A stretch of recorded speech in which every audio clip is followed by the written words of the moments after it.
Florida school shooting suspect Nikolas Cruz was in court today and said nothing, but we're hearing from the couple who took him in after his mother died. CBS 2's Alice Gaynor is here with the latest. Alice. Dick, the couple Cruz was living with says he was polite and followed the rules. They say they're shocked and feel betrayed. They also say they made him keep his guns locked up, allowing him to take one out just once in these past few months to clean it.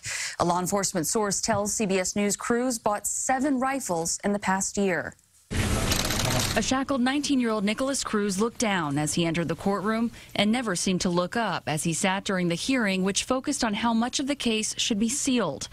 Breaking their silence today, the couple he was living with after his mother died, discussing the first time they saw him after the shootings. It was at the police station when they were going past us, and I went after him. I really wanted to strangle him more than anything. I said, "Really, Nick?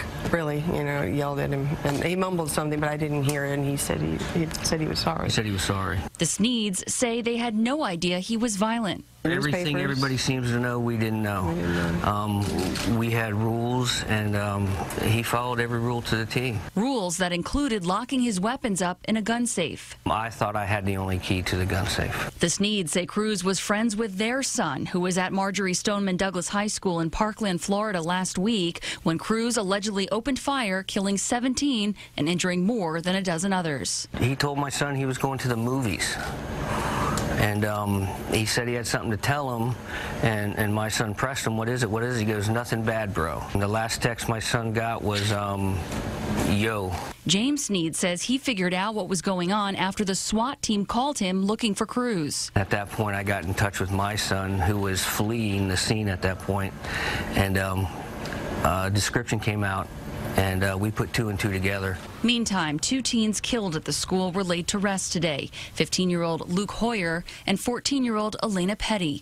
More than 1,500 mourners came to pay their respects at her funeral.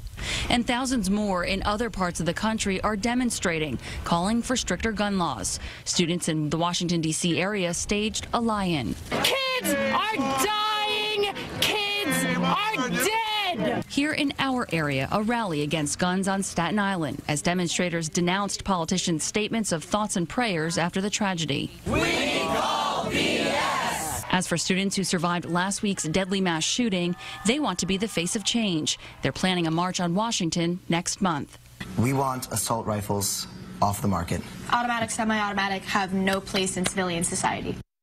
Well, the White House says President Trump will hold a listening session with unspecified students Wednesday and meet with Florida security officials on Thursday.